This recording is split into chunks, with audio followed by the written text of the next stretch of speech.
Oi, no programa de hoje o artesanato do Vale do Jequitinhonha, em Minas Gerais. A equipe do Ação viajou por mais de 1000 quilômetros. Passou por cidades e distritos para documentar o trabalho de homens e mulheres.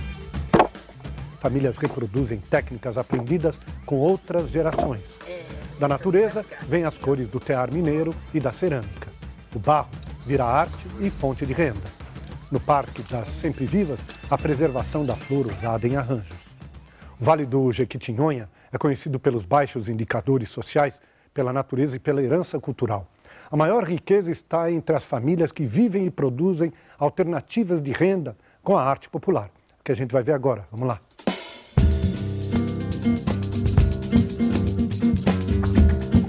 O rio Jequitinhonha fica entre as montanhas do nordeste de Minas Gerais.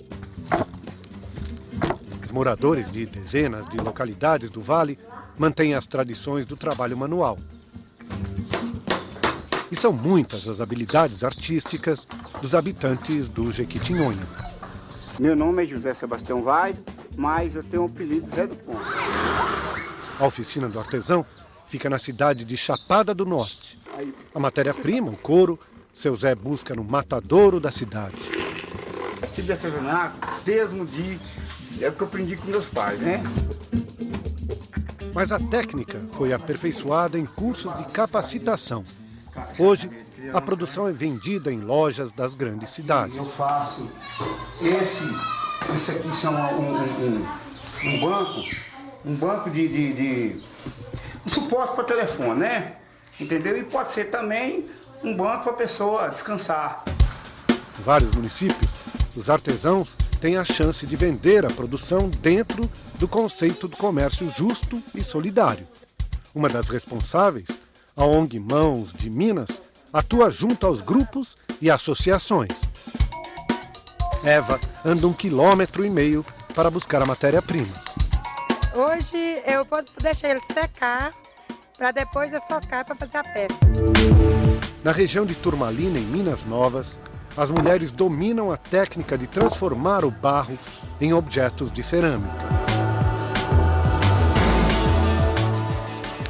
Judite vai usar a terra vermelha para fazer a tinta que dá cor e brilho às peças. Aí fica a cor roxa. Cida transforma o barro seco no pó que vai fazer as peças. Eu fui começando de pouco a pouco, né? Eu tive curso também. E esforcei bastante, né? A Denalva, Ana Gomes Xavier. Por necessidade, Maria as Gomes. artesãs aprenderam a fazer utensílios domésticos e objetos para decoração. Hoje, tem uma fonte de renda. Hoje eu posso falar que eu sou artesã. Organizadas em associações, as mulheres do barro contam com parcerias fundamentais para vender toda a produção. Eu aprendi aqui foi com os artesãos mesmo, mas elas também teve uma capacitação de embalagem para fazer embalagem melhor nas peças, para não haver quebra, né? A gente faz na medida. Irene se especializou na confecção de bonecas. O mercado exige muito também a qualidade. Quando você começa a vender, né, os próprios clientes começam a exigir a qualidade. Aí você vai mudando alguma coisinha e vai conseguindo melhorar a qualidade.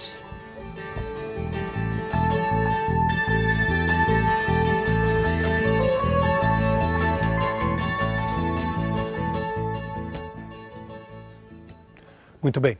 Convidada do estúdio é a Tânia Machado, diretora da Mãos de Minas. A ONG coordena vários grupos de artesãos no Vale do Jequitinhonha e outras regiões do estado. Muito obrigado, viu? Obrigada. Por ter vindo aqui. Bom, queria saber como é que apareceu essa ideia de valorizar aquilo que Minas tem de muito forte, que é o trabalho das mãos, o artesanato, não é? O Mãos de Minas é uma central de associações e cooperativas, né, no estado de Minas Gerais. E o papel dele é justamente isso. A criatividade, como a artesã mesmo disse, já está neles, já está na família, está no bisavô, no avô, sabe, nos filhos. E o nosso papel é ajudá-los nessa situação. Então, dentro daquilo que eles têm a necessidade. É uma nota fiscal para legalizar uma venda, é uma embalagem para que a peça chegue inteira para de lá, é um forno para que tenha uma queima por igual, é uma participação em feiras, é um transporte. Então, assim, nós não temos nada pronto. O que nós temos é o que a comunidade precisa. No caso do Vale de Quitinhonha, então existem muitas necessidades, né? Mas a gente não chega oferecendo nada. A gente sempre diz o seguinte, nós não estamos aqui para fazer nada para ninguém. Nós só estamos aqui para fazer alguma coisa com alguém. Então, quando a comunidade reivindica, a gente ajuda. Ah, muito bom. Agora, como é que vocês identificam quais são as pessoas que têm habilidades junto com necessidades para poder trabalhar com? A habilidade é o mercado. O mercado que diz se aquele produto é vendável ou não, tá? Agora, a necessidade é a própria comunidade, tá? Ela mesmo, por exemplo, Santana do Araçaí, que é uma comunidade que, né, nós sabemos, lá tem a artesã mais famosa do Vale de Quitinhonha, que é a Dona Isabel. Quando a gente chega lá, as pessoas já nos chamam para comprar ou para levar produtos ou para ajudar, tá, na técnica de pessoas que estão com menor necessidade. Então, a identificação vem da própria comunidade. Eles que dizem, vai participar de uma feira, eles que escolhem quais são os produtos que devem vir para a feira. Então, eu acho que a comunidade é muito sábia nesse sentido. O que a gente tem que ter é uma série de ferramentas à disposição para aquilo que elas precisam. Agora, dá uma ideia para a gente. São pequenas cidades, pequenas localidades, onde as pessoas tradicionalmente, já culturalmente, uma coisa familiar, trabalham essa questão artesanal, quer dizer, e ainda elas preservam a maneira de fazer os seus próprios negócios, quer dizer, até que ponto as novas tecnologias interferem hoje ou não? Olha, essa é uma grande discussão, né? Nós informamos o que existe de melhor na tecnologia. A decisão vem da comunidade. Chapada do Norte, por exemplo, tem uma comunidade lá, onde que eles uma vez estavam com dificuldade do fio de algodão, e nós apresentamos para eles o fio fiado, pelo menos para fazer a trama. Agora, às vezes as pessoas escutam, vocês estão interferindo na cultura. Nós não estamos interferindo. Agora, o direito à informação, tá, de que existem, né, situações, existem melhores processos nesse mundo de Deus, nesse universo, que direito? Por quê não dá informação? A decisão de usar é deles, tá? Mas a informação a gente leva. Claro. Forno, por exemplo, tem fornos agora, a gente conseguiu desenvolver em Santana de Araçuaí, nós não, a Universidade de São João del Rei conseguiu desenvolver em Santana de Araçuaí um forno que tem uma queima por igual, em 1000 graus, que ele tanto em cima quanto embaixo dá 1000 graus. Com isso, a peça fica mais íntegra, ela consegue chegar inteira nos lugares. Tá? Aí algumas pessoas falam assim, mas vocês estão tirando aquela cultura do forno, que é um buraco no chão. Tá, gente, a cultura está aí. Agora, por que quebrar metade das peças do artesão? Por que não dar o direito para ele de aproveitar 100% das suas peças? Muito bom, muito bom. Bom, depois do intervalo, um microcrédito movimenta a economia do Vale do Jequitinhonha. E veja também, elas dominam a técnica de fiar o algodão. A ação volta já.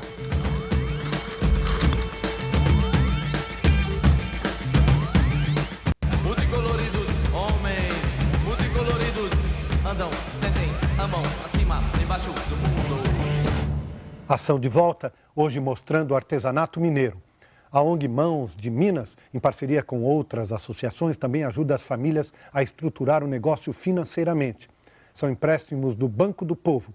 Berilo e Turmalina são duas cidades vizinhas. A gente vai ver como o microcrédito movimenta a economia da região. Ô, Tabarinho! Tudo bem, companheiro? Como é que o senhor tá?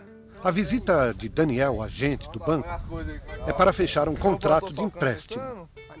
Na conversa com seu Abrelino, ele verifica a capacidade de pagamento. Eu pego dinheiro para comprar bezerro e porco. Com o microcrédito, o Banco do Povo promove a geração de empregos e renda. Em Turmalina, fica um dos postos de atendimento. O banco ele não tem exigência como a pessoa ter um negócio montado, não. A pessoa teve a vontade de trabalhar, quer investir para melhorar, para crescer, o banco está pronto para atender. Cruzelina é uma das clientes. O último empréstimo foi para comprar cobertores e mantas para bordar. A gente compra o cobertor, cada uma compra separado, né? Aí quando vem, se vai e vende um cobertor, quando já volta já consegue comprar 2, 3, né? E aí vai aumentando. Os empréstimos do Banco do Povo beneficiam toda a economia no Vale do Jequitinhonha. As bordadeiras de Turmalina compram os cobertores de outras artesãs da região. Desses aqui, ó, É lá de Berilo, a gente compra lá. A cidade de Berilo é conhecida pelo artesanato em tecelagem. Esse é o ponto de venda dos artesãos da região. Olha pra você ver que belezinha. A cadeia produtiva da tecelagem é completa. Do algodão na forma bruta ao tingimento dos fios. Tem 50 e tantos anos que eu mexo com minha tecelagem. Eu gosto de fazer esse trabalho. Aqui da meada... Dona Leontina aqui essa meada, compra as meadas do algodão fiado por outras mulheres. Conhecimento popular é fundamental na hora de tingir. A gente pega essa casca, tira ela, só que tem o tempo de tirar ela. Só pode tirar na nova. Se tirar com a lua depois da nova, a tinta não solta. Passa esse fio pra cá. E o orgulho aparece no resultado final. Sabe pra onde a tecelagem foi agora? Há poucos dias nós fomos convidados pelo governo da Itália. Então nossa tecelagem foi pra Itália, minha filha.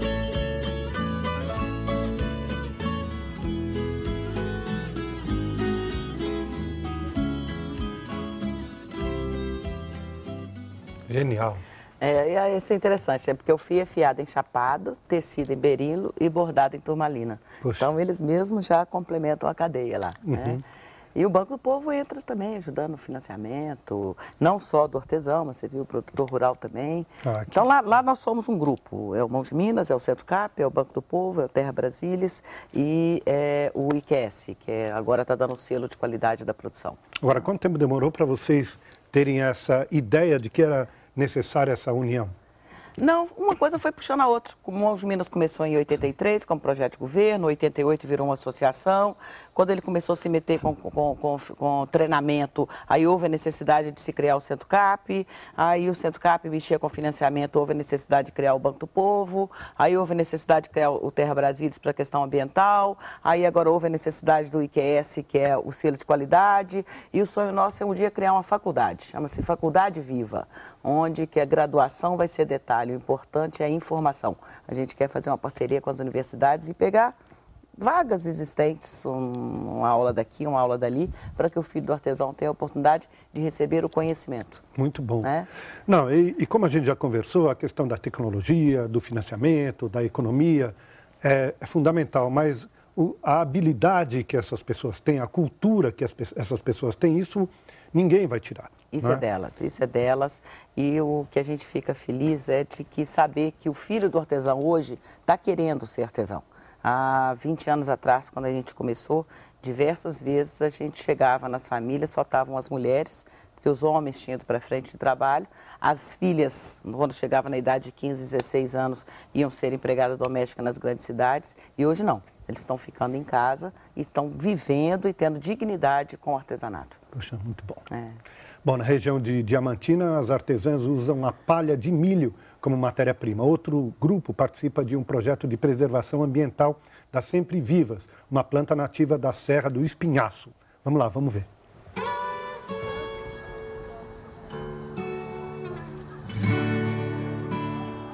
Diamantina já foi o centro de referência do garimpo de diamantes. Hoje, a prática é quase inexistente. Mas a cidade histórica continua atraindo forasteiros. Próximo a Diamantina estão os distritos de Planalto de Minas e Galheiros. As duas comunidades são referências na produção do artesanato mineiro. Eu era extrativista. Hoje eu sou, mas sou extrativista consciente. Porque eu trabalho com confecção de peças, então a gente trabalha agregando valores em cima dessas plantas que a gente sabe que se extrai, mas não é pensando em destruir. Em Galheiros, as mulheres tiram da natureza a principal fonte de renda. Ivanete é a presidente da Associação das Sempre Vivas de Galheiros. Coordena 29 artesãs na produção, venda e divulgação do artesanato. A preservação é muito simples, é só que a gente não coleta toda a planta e coleta na época certa, que ela já está madura, a semente já está na hora de voltar ao campo, a gente coleta e torna voltar ela ao campo. É uma espécie endêmica, né? As espécies endêmicas são aquelas que só ocorrem em determinada região, daí a importância da preservação dela aqui na Serra do Espinhaço, né? A preocupação com a extinção das espécies gerou parceria entre ONGs, governo e comunidade. Uma das soluções é o cultivo e manejo da flor. Isso aqui é um campo experimental, campo de experiência. A gente fez uma parceria para a gente ter fazer um teste. Essas pequenas pétalas aqui, ó, é a sempre viva. Ela está começando agora, mas daqui a 5 meses está na época de coletar. Ela está toda branquinha. As mulheres de Calheiros sonham alto. Se a gente tivesse uma exportação, eu acho que era a chave para a gente, é o nosso sonho, é esse. Os sonhos também estão presentes na vida das artesãs da comunidade de Planalto de Minas. Agora mesmo, eu reformei minha casa com o dinheiro do artesanato. Era o meu sonho reformar lá e do jeito que eu queria. Da palha do milho surgem variadas formas moldadas pelas mãos das mulheres da Associação Arte Rural. Elas fizeram cursos de capacitação e aprimoraram a técnica. No início, assim, foi muito difícil, depois a gente aprendeu, né, porque a gente não tinha divulgação nenhuma ainda, não tinha lugar para vender. Aí a gente fazia, assim, só por fazer mesmo, mas nunca que a gente desistia. E com esse dinheiro eu posso estar ajudando também em casa, né? Ajudando o material escolar dos meus filhos, médico, dentista, e até mesmo ajudando em casa mesmo, comprando minhas coisinhas. Nossa, eu fico mesmo feliz a hora que eu tô lá vendendo, que as pessoas chegam elogiando.